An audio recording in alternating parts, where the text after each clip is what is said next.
మన కాంగ్రెస్ ప్రభుత్వం వచ్చి 1 ఇయర్ అవుతుంది. ఈరోజు ఇప్పటికి మన సారు ఇప్పటికీ 4 సార్లు మన కాన్స్టిట్యూషన్లో మీటింగ్లు పెట్టడం జరిగింది. ప్రతిసారి మేము పోవడం జరుగుతుంది. దాంట్లో మాకు ఇంతకుముందున్న ప్రభుత్వం ఎప్పుడు ఇలా ముఖాముఖి ప్రోగ్రాంలు ఏర్పాటు చేయలేదు.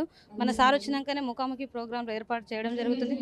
అలాగే ప్రతి మహిళకు ఉపాధి కల్పించాలని మహిళా సంఘంలో ఉన్న వాళ్ళకి కుట్టు మిషన్ల ద్వారా ఉపాధి కల్పించడం జరిగింది. అలాగే స్కూళ్ళలో వంటలు చేయడానికి కానీ అమ్మ ఆదర్శ పాఠశాలలు ఏర్పాటు చేయడం జరిగింది. మన సార్ వచ్చిన తర్వాతనే చాలా వరకు ఆడవాళ్లకు న్యాయం జరుగుతుంది.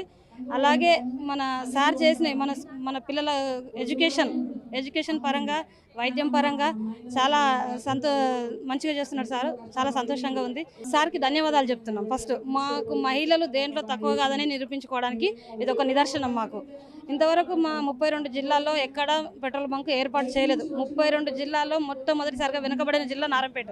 ఇప్పుడు మా నారంపేట జిల్లా సైడ్ ప్రతి ఒక్క జిల్లా చూస్తుంది నారంపేట అంటే ఇది.